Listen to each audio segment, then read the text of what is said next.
Bom dia, irmãos. Que alegria, que prazer estar com vocês aqui. Agora vendo um pouco mais de vocês nos domingos lá na igreja, né? Um pouco mais de gente tem ido, tem sido muito legal revê-los. E, cara, que legal, que legal. As coisas aos poucos começando aparentemente aí a se ajustar e muito legal poder ver os irmãos mais uma vez. É realmente uma alegria muito grande. Legal, muito legal. Pessoal, vamos orar. Eu quero orar com vocês e a gente ah, vai continuar aqui, começar na verdade, né, o nosso devocional e é isso aí. Vamos orar, vamos orar. Senhor Deus, muito obrigado por esse dia, Pai. Muito obrigado por um dia tão bonito que o Senhor nos deu, um dia tão belo lá fora. Nós te agradecemos, ó Deus, porque ah, a natureza revela, Deus, a tua criação, revela que existe um Deus criador e nós te louvamos, Deus, porque o Senhor não é só o Deus criador, mas é o Deus criador que se relaciona com as suas criaturas. É um Deus criador e poderoso que nos ama e que nos busca e que busca se relacionar conosco, Pai. E nós louvamos ao Senhor por isso, pelo privilégio que nós temos de servirmos ao Deus Criador de todas as coisas. Que privilégio nós temos. E o nosso pedido, Pai, o nosso desejo é que o Senhor fale aos nossos corações através da Tua Palavra, que o Senhor se revele a nós, Pai, através da Tua Palavra, que o Senhor nos dê corações dispostos a viver em obediência ao Senhor. Que nós possamos, Deus, abrir mão dos nossos desejos, daquilo que nós queremos, para fazer a Tua vontade, que é boa, perfeita e agradável sempre. Nós pedimos por isso, nós pedimos, Deus, que o Senhor nos dê um tempo agradável juntos aqui, que o Senhor nos dê um bom funcionamento da tecnologia também, que o Senhor me ajude, Pai, a ser claro naquilo que eu vou falar e que o Senhor fale, Pai, através de mim e apesar de mim também.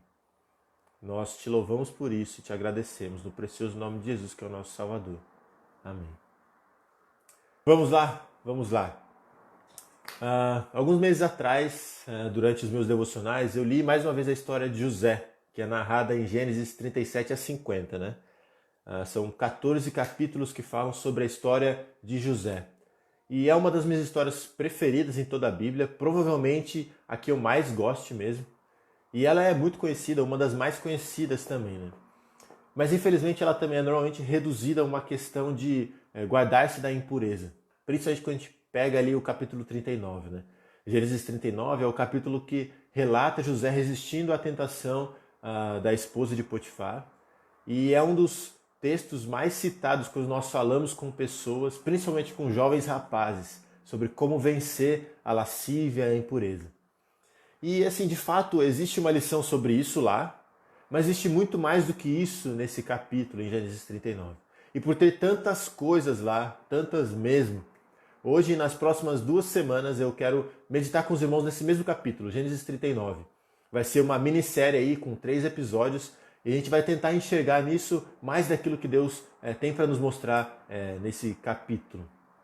E hoje eu quero basicamente ler o texto com vocês e destacar algumas repetições e padrões que o texto nos mostra. E eu espero que fazer isso lhe ajude a ler a sua Bíblia com mais atenção a alguns detalhes que fazem toda a diferença. A gente realmente vai basicamente ler o texto e reparar em repetições, em padrões, em palavras importantes que vão começar a desenhar para a gente princípios muito importantes. E aí nas próximas 2 semanas, se Deus permitir, nós veremos a soberania de Deus em meio ao sucesso dos seus filhos e que a soberania de Deus é o que garante o cumprimento do seu plano.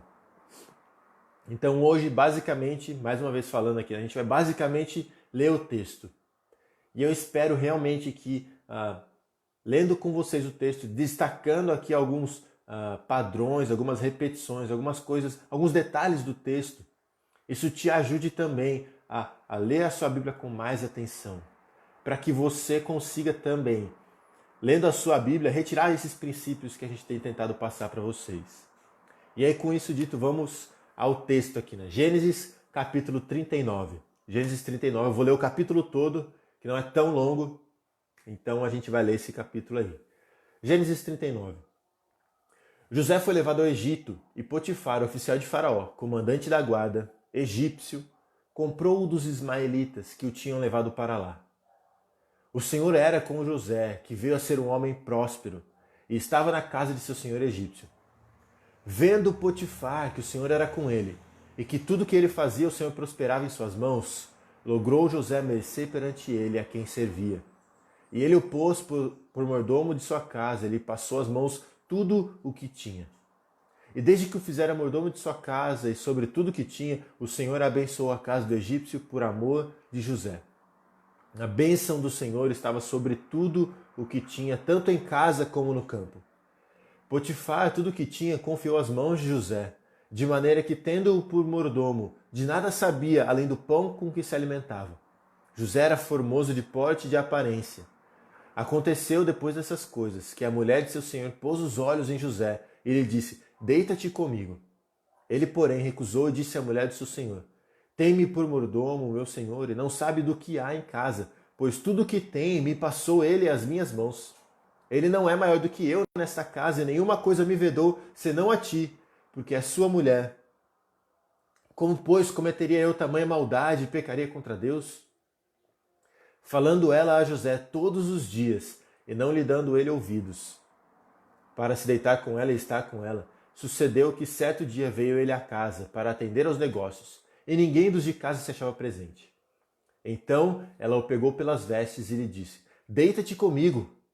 Ele, porém, deixando as vestes das mãos dela, saiu, fugindo para fora. Vendo ela que ele fugira para fora, mas havia deixado as vestes nas mãos dela, chamou pelos homens de sua casa e lhes disse: vede, trouxe-nos meu marido este hebreu para insultar-nos, veio até mim para se deitar comigo, mas eu gritei em alta voz. Ouvindo ele que eu levantava a voz e gritava, deixou as vestes ao meu lado e saiu, fugindo para fora. Conservou ela junto de si as vestes dele, até que seu senhor tornou a casa. Então lhe falou segundo as mesmas palavras e disse: o servo hebreu que nos trouxeste veio a ter comigo para insultar-me. Quando, porém, levantei a voz e gritei, ele, deixando as vestes ao meu lado, fugiu para fora. Tendo o Senhor ouvido as palavras de sua mulher, como lhe tinha dito, desta maneira me fez o teu servo, então se lhe acendeu a ira. E o Senhor de José o tomou e o lançou no cárcere, no lugar onde os presos do rei estavam encarcerados. Ali ficou ele na prisão. O Senhor, porém, era com José. Ele foi benigno. Ele deu mercê perante o carcereiro, o qual confiou às mãos de José todos os presos que estavam no cárcere. E ele fazia tudo quanto se devia fazer ali. E nenhum cuidado tinha o carcereiro de todas as coisas que estavam nas mãos de José, porquanto o Senhor era com ele, e tudo o que ele fazia, o Senhor prosperava. Então, assim, tem muita coisa mesmo aqui em Gênesis 39. Eu quero destacar algumas com a certeza de que eu não vou conseguir destacar todas, mas eu vou fazer isso basicamente, né, e repetindo aqui, olhando para algumas repetições no texto. A primeira verdade enfatizada pelas repetições deixadas pelo autor, no caso Moisés aqui, é que Deus é soberano sobre todas as coisas, inclusive sobre eventos que parecem ser meio randômicos e aleatórios. Ele escreve tudo, todos ou todas 10 vezes. Né? Tudo o que José fazia, o Senhor prosperava. A bênção do Senhor estava sobre tudo o que Potifar tinha. Potifar colocou tudo nas mãos de José. Não é só sobre as coisas, mas sobre pessoas também. Todos os presos do cárcere foram confiados a José. E uma porção de outras vezes a gente vê essas palavras, tudo, todos e todas. Então a gente vê que Deus ele comanda tudo e todos, e ele usa tudo e todos exatamente como ele quer e de acordo com o seu bom propósito. Especificamente na história de José, né, a gente vê que Deus ele exalta José para que o seu povo, o povo de Israel, fosse preservado mais à frente. Numa perspectiva maior, nós vemos que a preservação de José e Deus orquestrando tudo e todos garantia a vinda do Messias no futuro que traria a libertação definitiva para o povo de Israel. E olhando para nós hoje, né, quando a gente pensa ali em Romanos 8, 28 a 30, tudo o que aconteceu na história de José, a preservação do povo de Israel, a vinda de Cristo mais à frente, tem como objetivo nos fazer mais parecidos com Cristo. Então Deus usa todas as coisas para o nosso bem, Ele é soberano sobre todas as coisas e Ele vai usar tudo e todos para a nossa santificação, para nos conformar à imagem do seu Filho. Então aqui em Gênesis 39 a gente vê isso, simplesmente prestando atenção a essas repetições. Tudo, todos, todas. Todas as coisas acontecem de acordo com a vontade de Deus. Ele coloca tudo onde Ele quer, do jeito que Ele quer, para um propósito específico. A segunda verdade que a gente vê não vem exatamente de uma repetição, mas de uma palavra que sempre é muito importante. Benignidade, misericórdia, graça, amor leal. São formas de traduzir a palavra hebraica hesed. É a fidelidade de Deus às alianças que Ele faz com o seu povo. Aqui no texto que eu li, na Revista Atualizada, traz benigno. Essa palavra ela pode ser traduzida de diversas formas, né? Eu gosto muito da tradução amor leal, porque é justamente isso, é o amor de Deus às suas alianças. É o amor fiel de Deus ao seu povo. E eu não sei se vocês têm a tendência de reparar em como os nomes de Deus são escritos na Bíblia, né? Mas quando está escrito Senhor só com um S maiúsculo ou Deus, é a tradução da palavra Elohim, que é o nome mais utilizado para falar do poder de Deus. É o nome usado, por exemplo, em Gênesis 1, no relato da criação. Agora, quando está escrito Senhor com todas as letras maiúsculas, como a gente vê aqui em Gênesis 39, é a palavra Yahvé, que é o nome que faz referência justamente às alianças. Esse é o nome revelado a Moisés na sarça ardente, em Êxodo 3, e é o nome utilizado também no relato da criação, em Gênesis 2, que é o texto onde nós vemos Deus fazendo uma aliança com Adão e Eva. Então, em Gênesis 1, onde o relato da criação é mais ligado à criação em si, ao poder de Deus ao criar todas as coisas, é usado o Elohim. Mas quando o relato da criação está mais referente, digamos assim, ao homem e à mulher, a aliança de Deus com o homem e a mulher, é usada a palavra Yahvé. Porque é justamente isso, Ele não é só o Deus criador, mas Ele é o Deus criador que se relaciona com as suas criaturas. Ele é o Deus criador que faz alianças com o seu povo. Ele é o Deus criador que nos busca, que nos redime, que nos transforma. E esse Deus fiel às suas alianças, ele demonstra graça, benignidade, misericórdia, fidelidade a José em um momento onde ele precisava muito disso. Ele havia acabado de ser preso injustamente, como a gente vê no final do capítulo. Então Deus está mostrando a José e a nós que ele sempre é fiel às suas promessas, mesmo quando as situações parecem terríveis. E é interessante que essa palavra ela não aparece quando José está bem, entre aspas, digamos assim, na casa de Potifar, quando as circunstâncias estão favoráveis. Essa palavra, benignidade, misericórdia, ela aparece quando José está na prisão. Eu não estou dizendo que Deus não permanecia fiel a José na bonança, mas esse aspecto ele foi enfatizado pelo autor e ele tem um peso diferente em meus momentos difíceis. Deus ele demonstra a fidelidade dele nos momentos mais difíceis para nós. Nos momentos mais complicados, de mais sofrimento, é onde nós percebemos de uma forma diferente, numa intensidade diferente, a graça de Deus, a misericórdia de Deus, o cuidado de Deus, a fidelidade de Deus ao seu povo. E é isso que José experimentou nesse momento. De novo, eu não estou falando que Deus não era fiel a José quando ele estava lá na casa de Potifar. Mas José precisava experimentar isso de uma forma mais intensa e diferente quando ele estava na prisão. E foi nesse momento que Deus demonstrou isso de uma forma diferente. A terceira verdade que o texto destaca para nós é que Deus ele faz com que as pessoas notem a sua obra na vida dos seus filhos. Potifar viu que o Senhor era com José. O carcereiro viu algo diferente e confiou em José. Demonstrou misericórdia a José. E isso acontece porque alguém que conhece o Senhor, alguém que busca desenvolver um relacionamento profundo com o Senhor, alguém que vive como José vivia, vai ser transformado pelo Senhor. Alguém que busca Deus será transformado por Deus.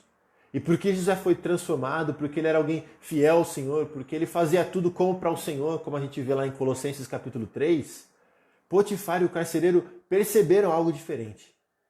José ele não era como as outras pessoas, ele não era como os outros funcionários. Ele fazia as coisas de forma diferente. Ele fazia as coisas com excelência, ele fazia o melhor que ele podia fazer. E o comportamento dele evidenciava o Senhor. E aqui algo interessante e importante anotar é que o foco está no Senhor e não em José. Então é importante a gente pensar e avaliar o que as pessoas dizem quando elas nos elogiam, elas estão vendo você ou elas veem o seu Senhor? Porque na vida de José, elas viam que o Senhor era com ele. Na sua vida as pessoas veem você, como você é bom naquilo que você faz, ou elas veem o Senhor te capacitando a fazer o que você faz? Na vida de José, o que as pessoas viam era o Senhor e a obra que Deus estava fazendo na vida dele. Então Deus faz com que as pessoas notem a obra dele nas vidas dos seus filhos.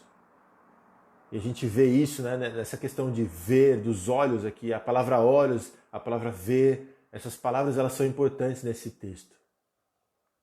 Uma outra verdade que a gente vê no texto também, essa talvez a mais perceptível, é que a presença de Deus é a razão de bênçãos e de sucesso. 6 vezes a frase "o Senhor estava com ele e ele prosperava", ou uma variante disso, algo próximo disso, aparece nesse capítulo. Moisés, o autor do texto, ele quis enfatizar que o sucesso de José não era fruto do seu próprio esforço, ou até mesmo fruto do acaso. O sucesso de José estava completamente ligado ao Senhor. Não era José que abençoava a casa, era o Senhor através de José que abençoava a casa. Não era José por sua inteligência que guardaria o povo de Israel, era o Senhor que capacitaria e usaria José para guardar o seu povo. E algo muito interessante a se destacar aqui é que ser bem-sucedido não tem a ver necessariamente com prosperidade financeira. O sucesso que o autor está destacando é o sucesso aos olhos do Senhor. Ou seja, não faça nada esperando receber o que você quer, mas faça tudo confiante de que o Senhor lhe dará exatamente o que você precisa. Não faça nada esperando receber o que você quer, mas faça tudo confiante de que o Senhor lhe dará exatamente o que você precisa. É isso que a gente vê na vida de José.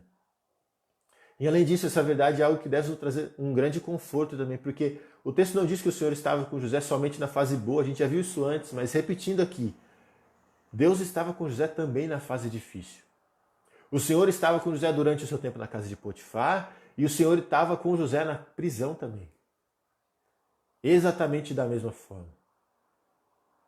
O Senhor estava com José quando ele era governador do Egito lá na frente, mas ele também estava com José quando ele foi vendido pelos irmãos dele em Gênesis 37. Deus estava com José o tempo todo. E a história de José tem justamente esse foco, a soberania de Deus e como Deus trabalha, mesmo quando não parece que ele está trabalhando. Ele continua cuidando do povo dele, mesmo quando as coisas parecem fora do controle. Então, independente se você está numa fase tranquila ou numa fase atribulada, o Senhor está com você, como Ele sempre esteve. Amando você da mesma forma, cuidando de você da mesma forma e te ensinando sim coisas diferentes que você precisa aprender. Mas Ele ama você da mesma forma, Ele cuida de você da mesma forma. Ele é soberano da mesma forma. Ele simplesmente está te ensinando coisas diferentes. E isso nos leva aqui à nossa última verdade, a última verdade que a gente quer, que eu quero falar para vocês aqui nesse texto. Deus coloca nas mãos do seu povo aquilo que Ele quer, e Ele coloca o seu povo nas mãos de quem Ele quer. E Ele faz isso para que o seu plano de salvação seja executado. A ênfase que o autor dá é justamente na palavra mãos, que aparece 10 vezes em Gênesis 39.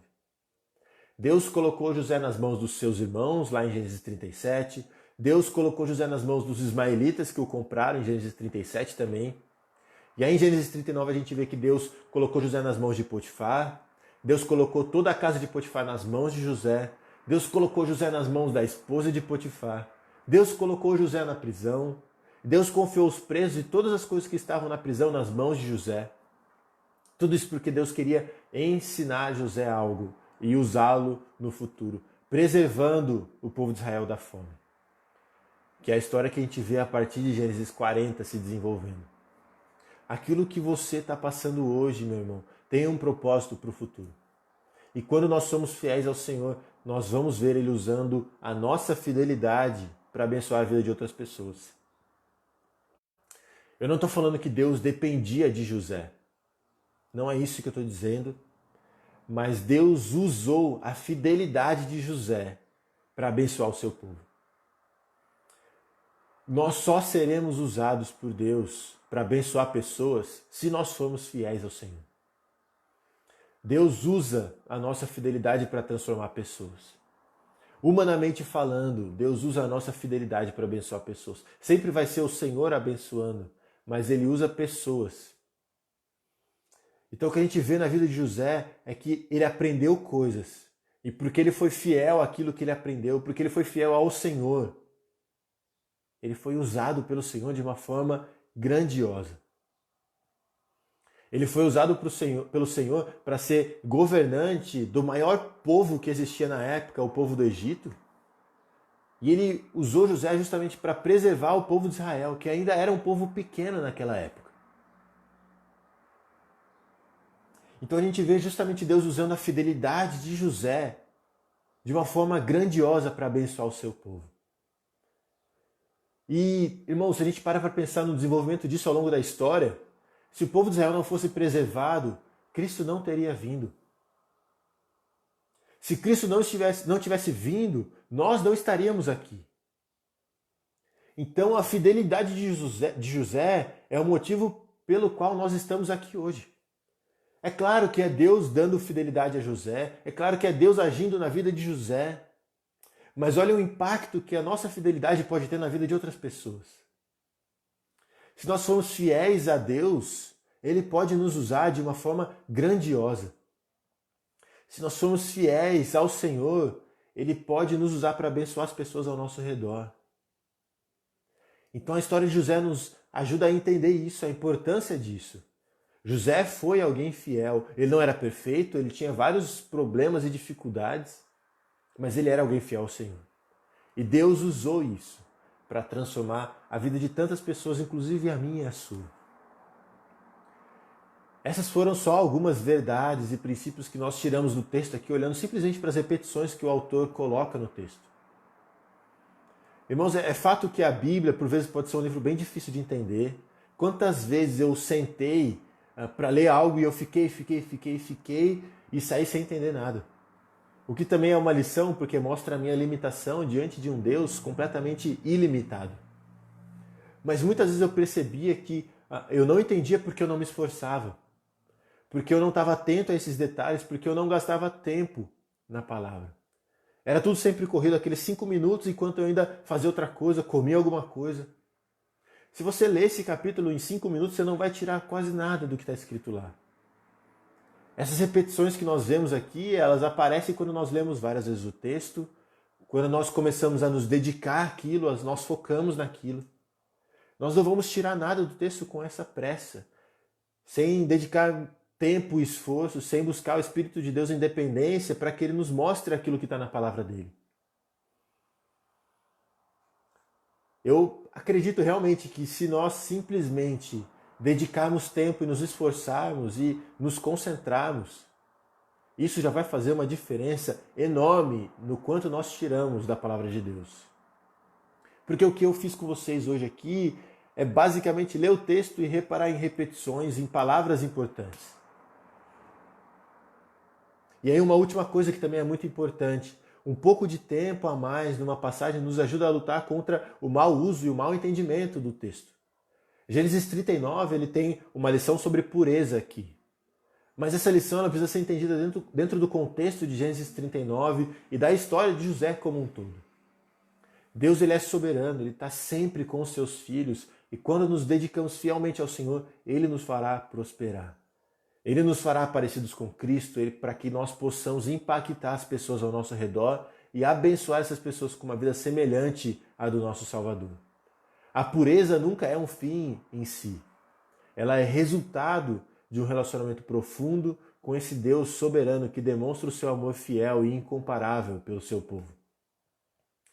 A pureza de José não é um fim em si. Ela era resultado de um relacionamento profundo que ele tinha com esse Deus soberano, com esse Deus fiel. José ele foi capaz de resistir às tentações porque ele amava a Deus mais do que ele amava os prazeres dele. Ele foi capaz de resistir à mulher de Potifar porque ele amava o Senhor. Ele fala para ela como que eu poderia pecar contra o Senhor fazendo isso. O ponto aqui, até dessa situação que a gente vê de pureza em Gênesis 39, não é a pureza em si, mas o relacionamento de José com o Senhor. Com esse Deus soberano que usa a fidelidade dos seus filhos de uma forma soberana para impactar as pessoas que estão ao nosso redor. A história de José nos mostra de uma forma impressionante e muito prática a soberania de Deus. Como Deus ele é soberano e como ele guarda e cuida do seu povo. Como ele é fiel ao seu povo. Então, o ponto, de novo, só lendo e vendo as repetições, a gente já consegue tirar várias lições. E a gente vai ver, se Deus quiser, nas próximas 2 semanas também, mais sobre essa questão da soberania de Deus. Como ele é um Deus soberano e fiel ao seu povo. E como ele usa a fidelidade do seu povo para transformar as pessoas ao nosso redor. Senhor Deus, muito obrigado por esse tempo juntos aqui. Muito obrigado pela tua palavra tão preciosa, tão profunda, Deus. Que vai no mais fundo do nosso coração, nas nossas motivações. Que nos ajuda a entender quem nós somos. Que nos ajuda a entender mais de quem o Senhor é. Que nos ajuda, Pai, a entender aquilo que Cristo fez por nós. E que entendendo essas coisas nós possamos, Deus, viver vidas transformadas pelo Senhor. Transformadas pela sua graça, pela sua misericórdia, pela sua fidelidade. Que nós confiemos nisso, confiemos em quem o Senhor é. E que nós sejamos transformados pela Tua Palavra e pelo agir do Teu Espírito através da Tua Palavra. Pedimos, Deus, que o Senhor nos dê um bom resto de dia, que o Senhor nos ajude, Deus, a fazer tudo que nós fazemos como para o Senhor, como está escrito lá em Colossenses capítulo 3. Fazer tudo para o Senhor e não para os homens, porque é ao Senhor que nós estamos servindo. E que nós entendamos, Deus, que tudo que nós passamos tem um propósito muito específico de nos fazer muito mais parecidos com Cristo. Independente se nós estamos numa situação tranquila ou atribulada, o Senhor está conosco e está nos ensinando algo para que nós possamos, no futuro, abençoar pessoas com aquilo que nós temos aprendido hoje. Que o Senhor nos dê fidelidade, Pai. Que o Senhor nos use para continuar transformando pessoas para a Tua glória. E que as pessoas não vejam nós mesmos, mas vejam o Senhor agindo através de nós. Essa é a nossa oração e nós oramos assim no precioso nome de Jesus, que é o nosso Salvador. Amém. Irmãos, bom dia, tenham todos um bom dia. Muito obrigado aí pela presença de todo mundo. Muito obrigado mesmo e ficamos por aqui. Um abraço, até a próxima e tchau, tchau.